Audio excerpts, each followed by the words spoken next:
Hello and welcome from Madrid, where we look at the challenge of immigration issues facing the Spanish people.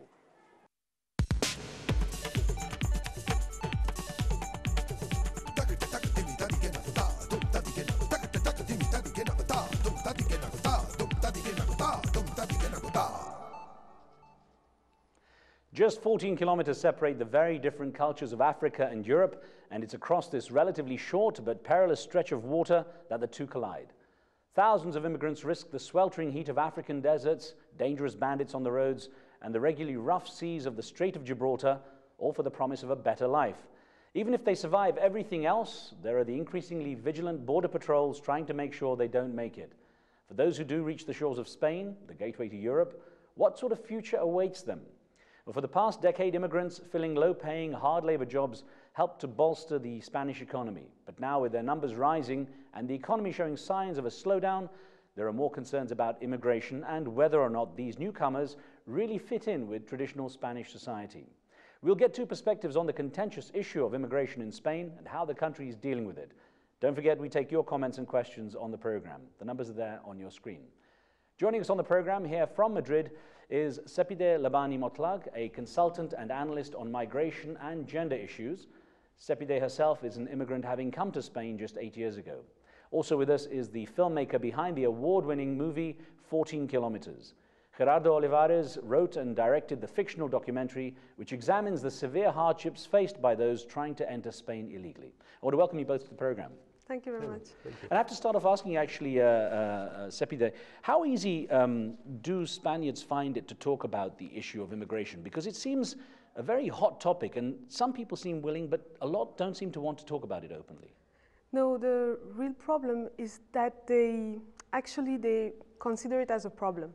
I think we can say it like that, because they never do go to analyze more deeply to see what are the why people have to leave their home, why do they have to come here, what are the difficulties they are dealing with, and the only thing they see is people coming, and the media, the press also stigmatize a lot the immigration issue, so that create that kind of perspective on immigration. But immigration's been going on for so long in Europe, including Spain to some degree. Why is it such a hot topic now?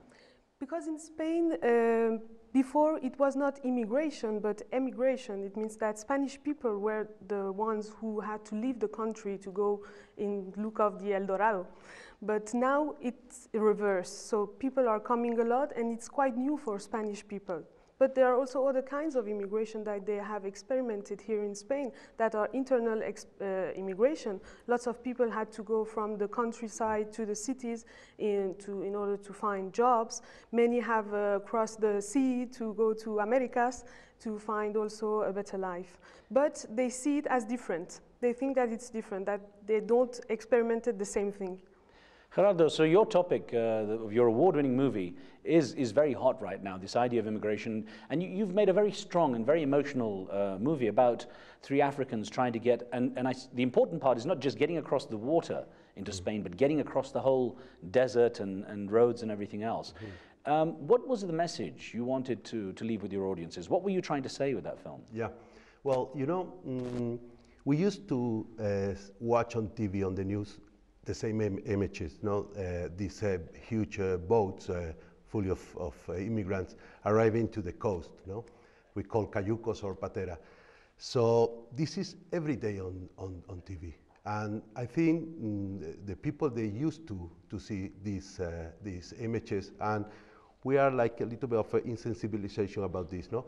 But they don't know what is behind these images. It's a huge trip, probably years of traveling, crossing Africa, and there is a lot of people who died in this journey, especially when they have to cross Sahara Desert. No, there is a part in Sahara Desert that the Tuareg nomads who live there, right, they said that is the empty land. You know, it's the desert inside the desert, and in this part of the trip, there's a lot of people who died more or less the same numbers that Across the people yeah. crossing the ocean. No? So all you're seeing really is the tip of the iceberg that actually make it to the coast and try to get across the water. The story is much bigger, isn't it, basically? Yeah, for sure. No. In terms of what you show in the movie, and again, it's a very powerful movie, and we're showing some video of it as we talk.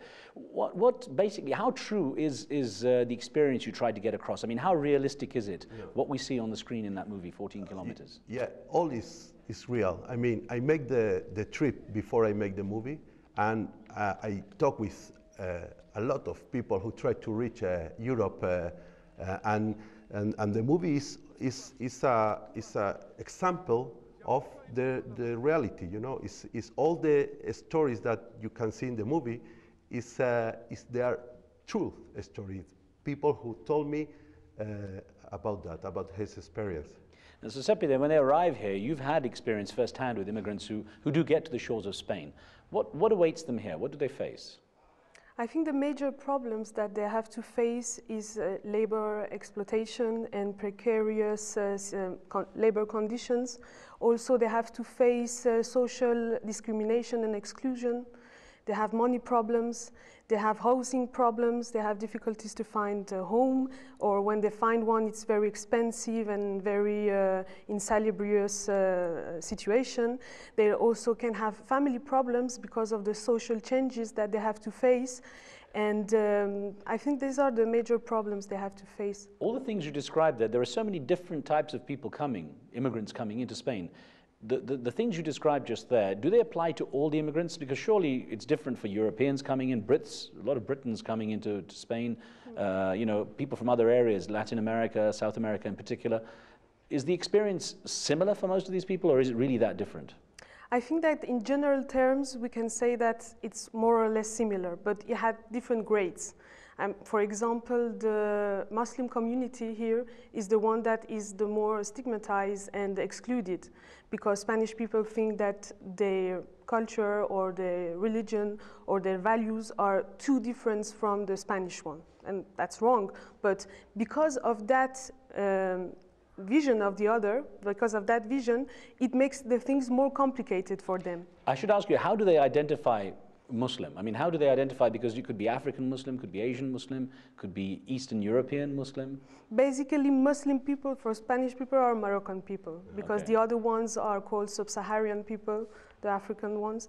But the Muslim people are Moroccan people. I want, Gerardo, for you to get a comment on an email we got here, and it came from Umar Tunde Famu in Lagos, Nigeria. Yes. So Umar sent this email to us ahead of time, you know, for the show, and he says, illegal immigration by Africans to Europe is the fault of the West. African leaders were encouraged to bank their stolen money in the West. The West's heavy industrialization has caused climate and drought changes here in Africa. The IMF has also hurt Africa.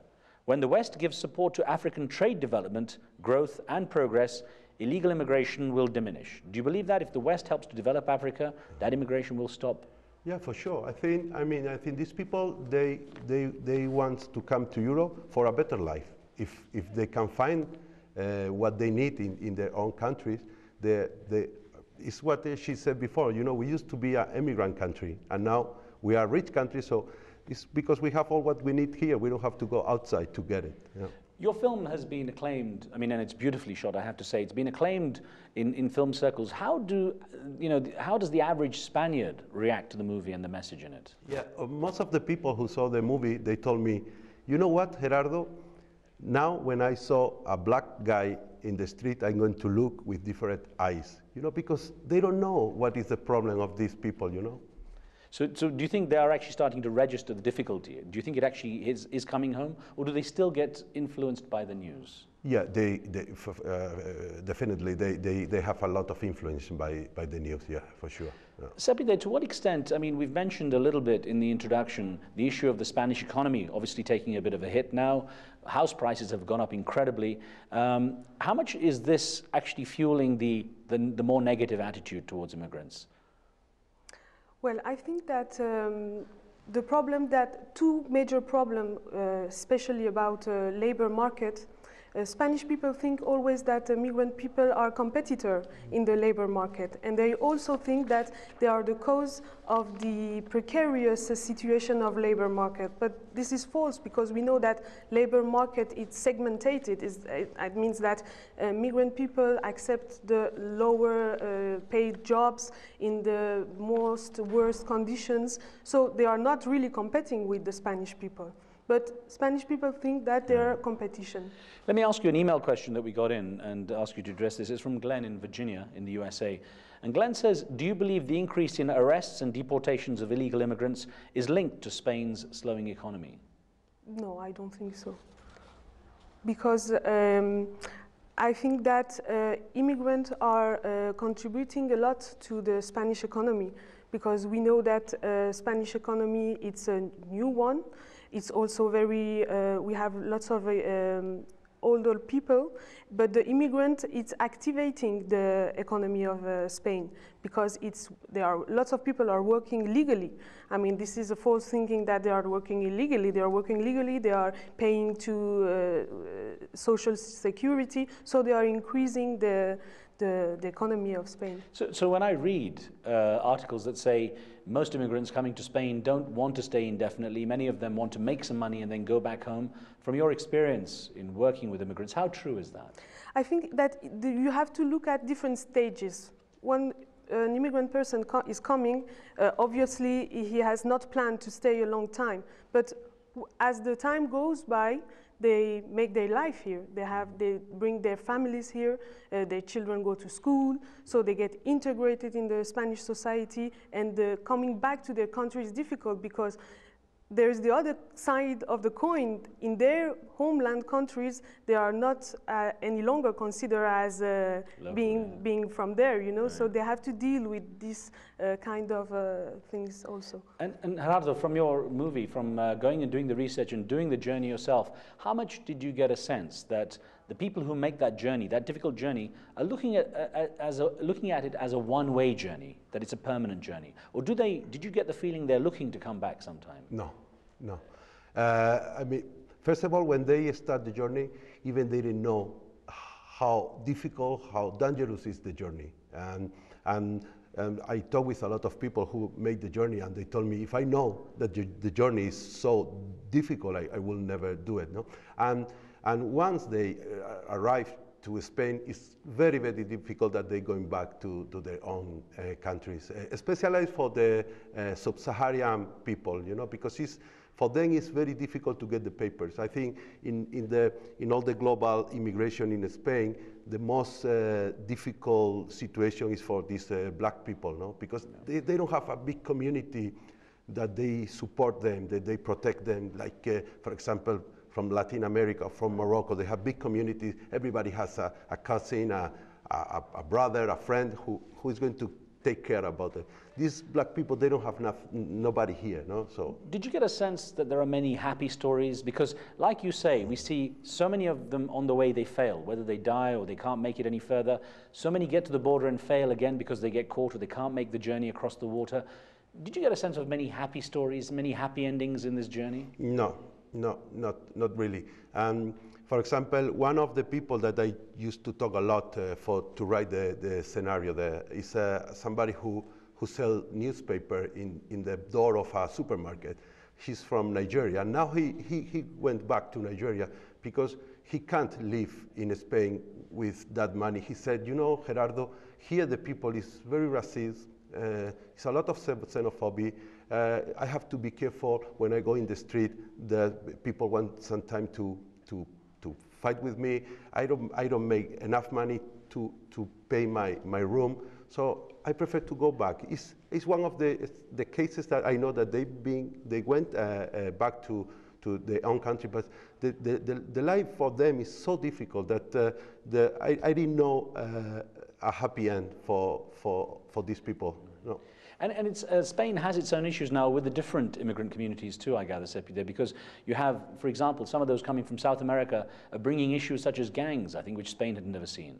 So different communities, I presume, are creating different challenges for the Spaniards. Yes, but I think that we have to look at the problem globally.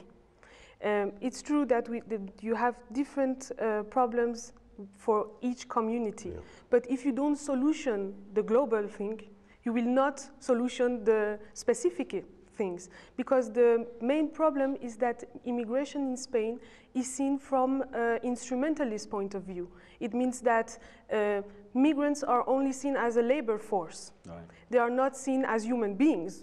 And I think it's time to restore that perspective, to restore the debate inside a very huger one, that it's the universal human rights. And in order to achieve a goal that is to preserve and maintain democracy, but also social justice. Is the government in any way getting involved, from what you know, from the work you've done? Is there any effort by the government to help the integration rather than just dealing with the negative attitude? I think that there is a lack of this commitment, political commitment, at European level and at national level, because as we see more and more, the law and the regulation, the policies in general are tending to be restrictive and repressive, and not integrative and inclusive. Gerardo, for your movie now, I mean, what difference do you think it will make in the long run? It's a fictional documentary, but based on the truth, basically. Yeah. So what difference do you think it will make in the long run? And do you see a natural follow-up for this story? Is there anything else people should know about this? Well, I think that all the people they watch the movie, now they know exactly not only the long trip that they have to do, also the problems they have in the origins country and why they have to emigrate, no? And if I do this movie, it's because I want to give this how do you say, this message, you know, that because you know, immigration is something new for the Spanish people, and we are worried about the problem, but we are not interested about the problem. And what I want to do with this movie is to show the people, the Spanish people, that these immigrants, they don't come to Spain for holidays or to do nothing. They come because they need to. Their life in their countries, in their own country, in his countries, are so terrific, it's so bad that they need to come here, not to have a better life. Is what I want to show in my movie. Well, I wish you luck, and congratulations on the award for that, Gerardo. Thank you very much for that. And Sabide, thank you very much for joining us and giving the perspective you had firsthand working with immigrants as well. So thank you both, and again, this debate won't go away. We will get back to it at some point. I hope we have a chance to chat again. Thank you very much. Thank you. And thank you for being with us. On tomorrow's show, we look at the growing debate over the role of the church in Spain as we come to you live from Madrid. Don't forget to send in your questions and comments on this topic in advance. Drop an email to riz@aljazeera.net and join us for the live show. We'll see you then. Street Talk is coming up next.